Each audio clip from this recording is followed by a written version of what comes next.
Hello everyone, my name is David Lutchford and today I'm going to be recommending some books and online resources for learning ancient Greek.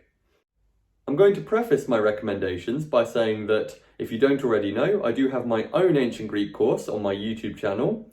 It's not finished, but I'm releasing a new lesson every Saturday. So I would strongly encourage you to check that out if you haven't already. And the final thing before I issue my book and online resource recommendations is who I am, because you might think, who am I to give recommendations with regard to the best books and the best online resources to learn ancient Greek? Well, as I said, my name's David Lutchford and I've studied ancient Greek for over 5 years now, and in 2023 I graduated from the University of Cambridge with a distinction grade MPhil in Classics. So I do have some experience in these matters. Now, I'm going to be recommending different types of books today, and those are coursebooks, dictionaries, grammars, readers or anthologies, Greek texts, resources specific to Homer, and finally resources specific to the New Testament. Okay, so let's begin by talking about coursebooks. That is, books that comprise a course which you can follow to learn ancient Greek. Now, with regard to coursebooks, I highly recommend JACT's Reading Greek course. That's JACT spelled J-A-C-T. It stands for the Joint Association of Classical Teachers. JACT's Reading Greek course is comprised of 3 books. The first is the Text and Vocabulary. The second is Grammar and Exercises. And the third is an independent study guide. The way the course works is in the Text and Vocabulary, you've got a collection of Greek texts. Initially, they're texts that have been created by the course creators, but by the end of the course, you are looking at passages of original unadapted Greek. And I should add that you do get to translate unadapted Greek before the very end of the course as well. And essentially, as you look at more and more stories, more and more grammar and vocabulary is introduced. And the Grammar and Exercises explains the grammar that you're being introduced to, and it contains exercises so that you can practice what you've learned. Finally, the Independent Study Guide contains the translations of the stories from the Text and Vocabulary and the answers to the exercises in the Grammar and Exercises. Because of that, it is absolutely essential for independent learners. And I should mention that in addition to the answers, it does contain some extra information too. I myself primarily used JACT's Reading Greek in order to learn Greek. I did so by getting up at 5 AM every day and making myself do at least an hour of Greek using Reading Greek, with a cup of tea or two. And it worked because I learned Greek well enough to go to Cambridge. Now, there are 2 small issues with Reading Greek that I should mention here. One is an issue with the Independent Study Guide. Namely, it does contain some mistakes. I remember that when I was using it, I did come across some mistakes, and I've seen other people say the same thing. Now, it isn't filled with them. It's generally good, but there are some mistakes. So you do need to be aware that the answers to the grammatical exercises aren't 100% right. So if you question whether an answer in here is wrong, you should check it. Don't just assume that this is correct, but it is mostly correct, okay? I'm just saying that if you ever doubt this, then do double check using the grammar and see whether you're right or whether this book is right. And the second small issue is that Reading Greek doesn't teach accents as part of the course. It does have information on accents near the back of the book, but you don't learn accents as a prescribed part of the course.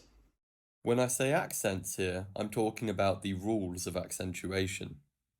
Now for me, this isn't actually a big issue because you don't need to have a full knowledge of the system of accentuation in order to successfully translate Greek. There's only a few places where a knowledge of accents is beneficial for translation. If you do want to learn accents, I have a recommendation for you after the next set of course books. So stay tuned. Overall though, I would highly recommend Reading Greek. However, some people have asked me about alternatives to Reading Greek, and I did also use another set of course books when I learned Greek, but nowhere near as much as reading Greek. And the other set of course books that I did sometimes use are John Taylor's books, namely John Taylor's Greek to GCSE, Part 1 and Part 2. There's Part 1, there's Part 2. Don't ask me about the illustration on the cover, I don't know. And after the two parts of Greek to GCSE, there is Greek beyond GCSE. Now, the first two of these books are tailored to the GCSE Classical Greek course, and the third one, Greek beyond GCSE, is tailored to the A-level Classical Greek course. But if you follow that course throughout, you will be reading original Greek by the end of it. When I say original Greek, I mean unadapted Greek. So essentially, it will get you to the same place that reading Greek does. So I would say that if you don't like reading Greek for whatever reason, you should give Taylor's books a try and see how you get on with those. Now, to get the answers to the questions in Taylor's books, you do need to contact the publisher, Bloomsbury, and they will send you a PDF featuring the answers. And in those three books by Taylor, the rules of accentuation are not taught at all because a knowledge of those rules is not needed for GCSE or A-level. And that's because a knowledge of them is not generally needed to be able to translate Greek successfully. So, because accentuation is either sidelined or not taught in these course books, what would I recommend with regard to accentuation? Well, I myself have not learned the rules of accentuation, so I need to say that first of all. However, I've been told that a good book for learning those rules is A New Short Guide to the Accentuation of Ancient Greek by Philemon Probert. I've met Philemon, but I have not learned the rules of accentuation. I hope that she's not ashamed of me. I do know that this book explains the rules of accentuation and also contains exercises for you to do pertaining to accentuation. So this is where I would go if I were going to learn the rules of accentuation. And maybe I will someday. Now that does it for course books. I know that there are other course books out there. If you have used a different course, let us know in the comments. And let us know what you think of it. Do share your opinion as well. Now though, I'm going to go on to dictionary recommendations. If you're early on in your Greek journey, if you're following my course for instance, or if you've only been learning Greek for a few weeks or even a few months, then I would highly recommend the Pocket Oxford Classical Greek Dictionary. As you can see from the size, it's very portable and it is also inexpensive. And it has 20,000 Greek words and phrases in it. Moreover, another plus is it does have an English to Greek section at the back. A couple of disadvantages are it doesn't contain every word you will come across in Greek. So if you are learning more advanced Greek or if you're looking at original Greek already, then you will need a lexicon. And I'll give you my recommendation in that regard shortly. But it has a lot of the words you will come across in Greek. But I know myself that I have grabbed this and looked for a word and it hasn't been in there. So if you're reading original Greek, it doesn't have everything. But if you're following my course, or if you're early on in your Greek journey in general, then this will be excellent. One other small thing is I found at least one mistake in here, but just one concerning vowel length. But anyway, that's a very small mistake. It's been accurate everywhere else in my experience. Now, if your Greek is of an advanced level, that is, if you're studying original Greek already, then you will need a lexicon. A lexicon is another word for a dictionary. Traditionally, in the study of classical Greek and also Latin, Hebrew and Aramaic, a dictionary has been called a lexicon. And in my experience, a lexicon is a big dictionary. And for advanced learners, my recommended lexicon is the Cambridge Greek Lexicon, which consists of 2 volumes, and within those there are around 37,000 Greek words.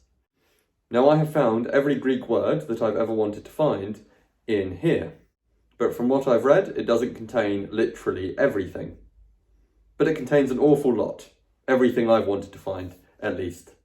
Now this lexicon is more expensive than the Pocket Oxford Classical Greek Dictionary, but it does contain more words, it's more comprehensive, as you can tell from the size of the books. It came out in 2021 and I found it to be very useful. However, I should mention that the traditional choice of lexicon for ancient Greek is what's called the LSJ. And LSJ stands for Liddell Scott Jones. Henry George Liddell and Robert Scott were the two scholars who initially created a work titled A Greek-English Lexicon, which we today call the LSJ, hence the Liddell and Scott part. Afterwards, Sir Henry Stuart Jones revised Liddell and Scott's lexicon with the help of Roderick Mackenzie, and that is why it is called the Liddell Scott Jones or LSJ. Anyway, Liddell, Scott and Jones, with the help of Roderick Mackenzie, produced a lexicon which went on to become the standard ancient Greek dictionary. Now the LSJ comes in different varieties. I have an abridged version here. To be clear, when I say varieties, I mean sizes, and the one I've got here is the smallest one, which is known as the Little Liddell. But there is also available the Middle Liddell and the Big Liddell, otherwise known as the Great Scott. This was handed down to me by my teacher training mentor, and I'm very grateful for that. I didn't actually have a copy of the LSJ before that. As I was saying, the LSJ comes in different sizes. The largest one will of course be the most comprehensive, and I understand that the largest LSJ still has more words than the Cambridge Greek Lexicon. Now you might wonder what's better out of the Cambridge Greek Lexicon and the LSJ. Well, it's up for you to decide in that regard. The Cambridge Greek Lexicon uses contemporary language, and I think many would say that the Cambridge Greek Lexicon is laid out more clearly, or I should say, it lays out the definitions of words more clearly than the LSJ does. And with regard to the language, the LSJ uses older language because the last edition of the LSJ was from 1940. So you can expect the language, or some of it at least, to be a bit outdated. But I have still found the LSJ to be very useful. And it is more traditional, so if you're all about tradition and you want to stick with the scholarly convention from the past few decades, maybe you want to go with the LSJ. Or if you're up for modernising and you want to embrace everything modern scholarship has to offer, then go with the Cambridge Greek Lexicon. Finally, do bear in mind that the biggest LSJ, that is the Big Liddell or the Great Scott, is still the most comprehensive out of these lexica. So it's ultimately up to you which of those two you choose. Now this is a good time for me to mention a very useful online resource. There is a site called Logeon. The link is on the screen. Logeon is essentially an online dictionary, or more accurately, a collection of online dictionaries for both ancient Greek and Latin. So all you have to do is type in a Greek word and it will give you the meanings, and it actually has different dictionaries on the website for free, one of which is the LSJ. So you can access the LSJ via Logeon. Just search up a word and then make sure you've got LSJ selected. And please note that there is a Middle Liddell option. The Middle Liddell is a more compact version of the full LSJ. And I should add that there is a Logeon app for iOS, but unfortunately there isn't one on the Google Play Store right now. Now you might think, how do I search a word in ancient Greek? If you're doing this on a computer, you can get a piece of software called Keyman and download an ancient Greek keyboard. Then you're able to use a keyboard shortcut or click on the Keyman symbol, which opens a menu, and then switch to typing in ancient Greek. So that's one way that you can do it on a computer. If you want to type in ancient Greek on a phone, then on the App Store there is an app called Hoplite Greek Keyboard, and that gives you an ancient Greek keyboard that you can switch to on your iPhone. Or on your Android device, because this app is also available on the Google Play Store. But I haven't used the Android version, and therefore I cannot say how well it works. And there is a third way that works on both a phone or a computer, and that is you can go to lexilogos.com, and there they have an ancient Greek keyboard that you can type with and then copy the ancient Greek word that you've typed and paste it wherever you need to put it. It's a bit clunkier and slower typing with that one, but if you can't use the other two options, then you have that one as a backup. We're now going to go on to grammars.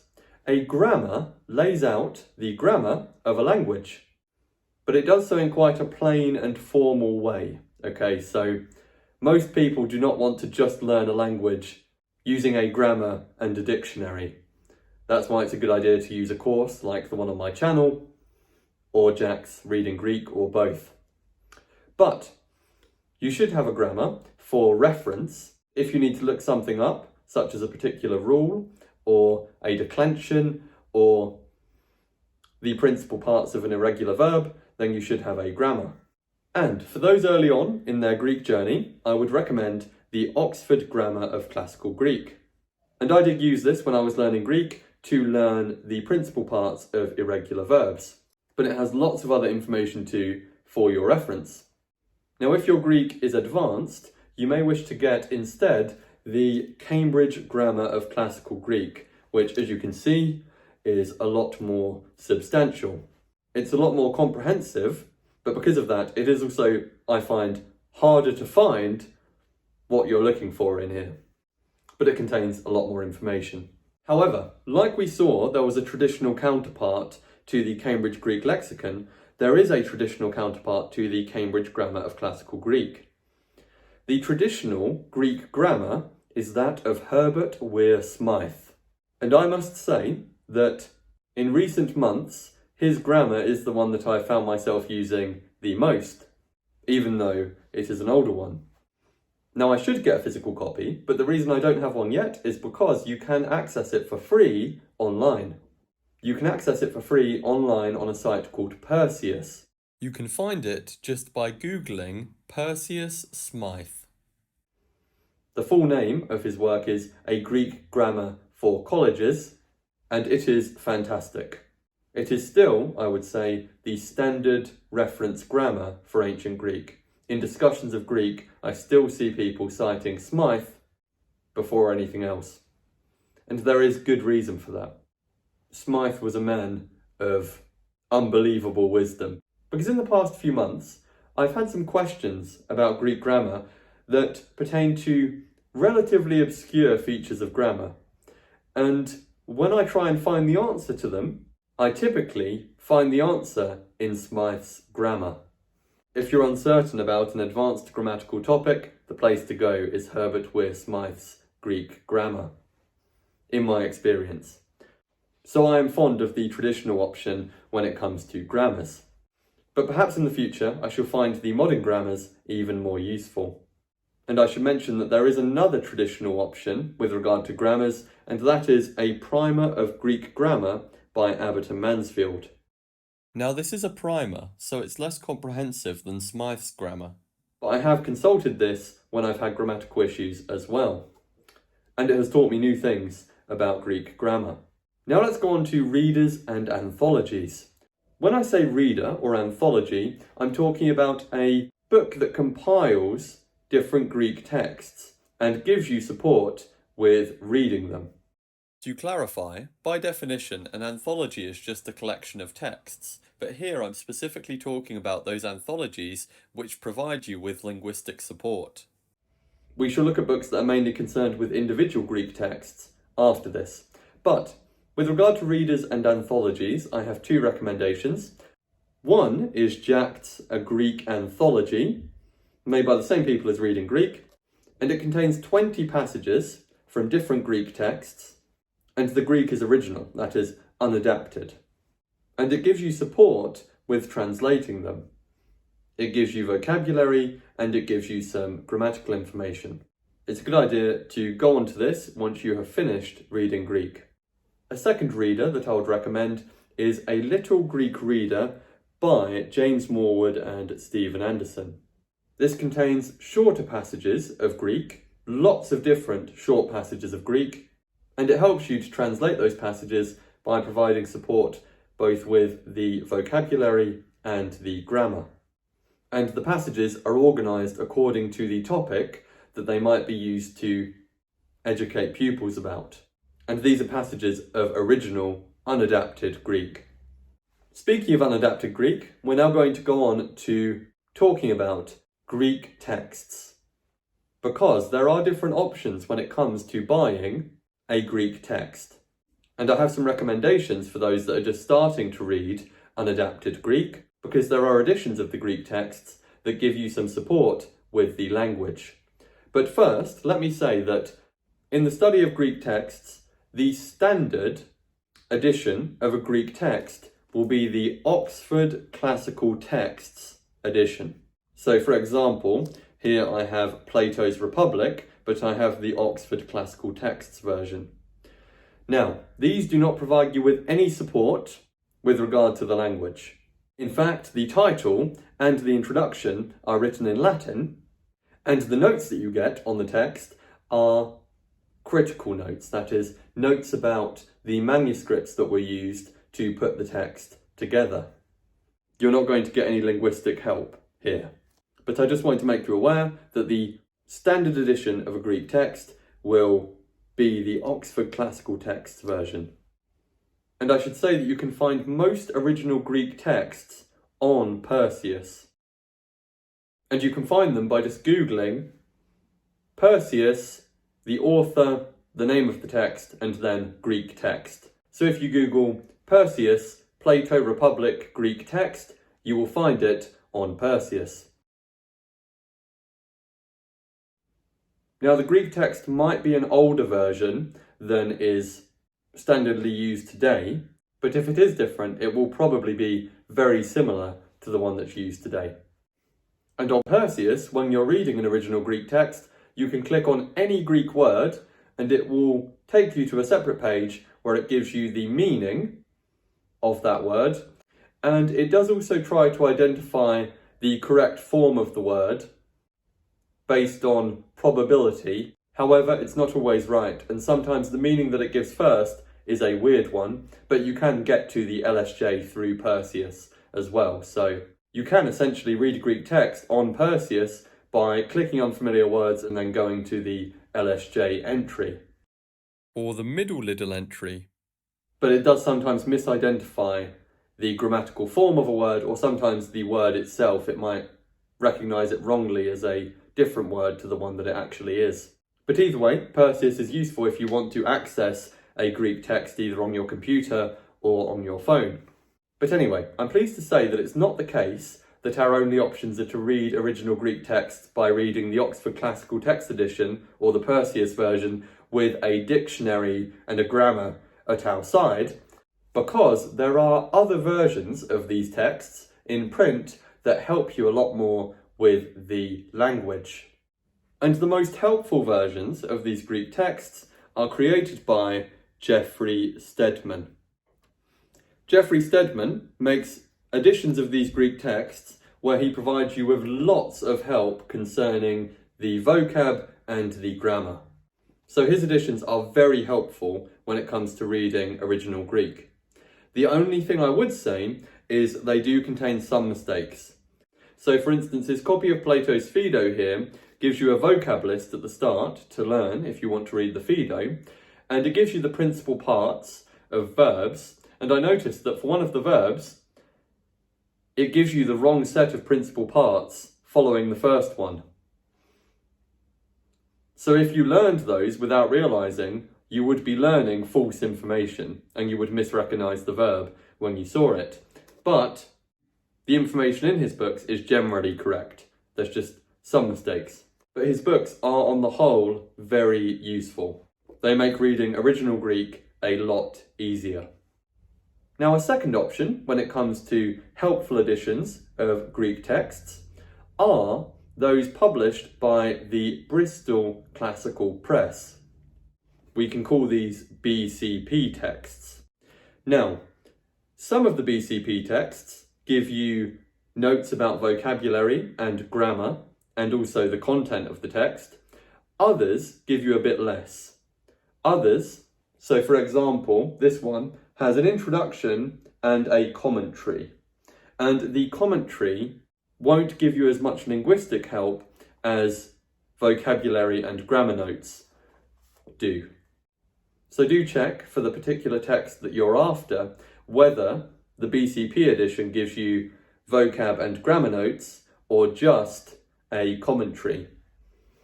If it's just a commentary, that will provide less linguistic help than you might wish for.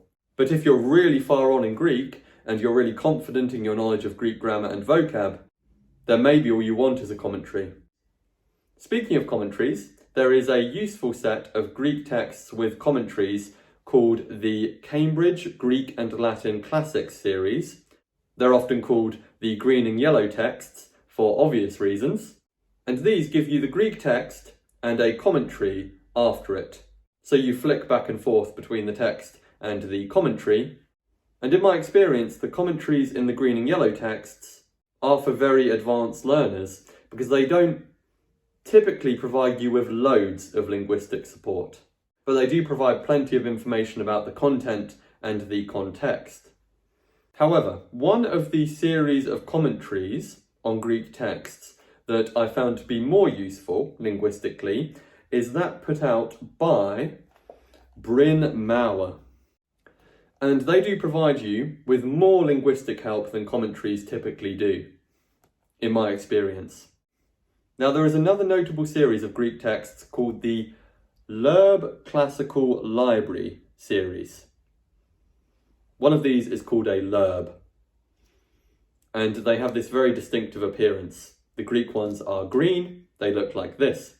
Now, lerbs are in their own category, okay, because the way a lerb works is you have the Greek text on one side, and on the opposite page you have a translation of the Greek text. This is what we call a facing page translation. And this means that if you're reading the Greek text and you come across a sentence that you don't understand or a word you don't know, you can consult the translation and you should be able to work it out. These are very, very handy. And you can find a lerb for almost any Greek text. If you just type in that Greek text and then lerb, you should be able to find it. And they do also provide you with some footnotes about the content of the text. So that's all I'll say about Greek texts for now. Now, I should mention that, sixthly, there are special resources dedicated to Homer. Homer's Iliad and Odyssey contain a lot of different Greek words, and Homeric Greek is its own kind of Greek. And so, for those reasons, there are resources dedicated to Homer. For instance, if you are going to study Homer, in particular, in great depth, I would recommend getting this Homeric Dictionary by George Autenrieth. I don't know how to say his name, not sure if that's right. But you can see his name there so you can spell it. And I should mention that you can access this dictionary online for free via Logeon or Perseus. So that's specifically for Homer, and there's another useful book that's specifically for Homer, namely Homeric Vocabularies by Owen and Goodspeed. This book contains lists of the most common words in Homer organised by their frequency. So you start by learning the most common of all words, and you end up learning the more obscure words. And what this means is you can recognise more and more of the vocab when you're reading Homer, as you learn more and more of the words in this book. And finally, ladies and gentlemen, the most influential collection of texts in world history is undoubtedly the New Testament.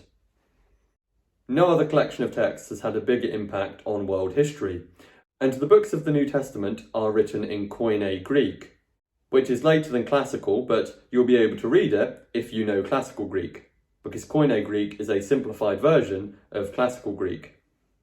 And if you wish to read the New Testament in Greek, then I would highly recommend the Greek New Testament, a Reader's Edition. This version gives you a list of vocabulary of the most common words at the back, and for the less common words, it gives you glossing, that is, it tells you the words' meanings beneath the passages. And in addition, it does give you grammatical information about those words in the text, in case you're struggling to recognise which form of word it is.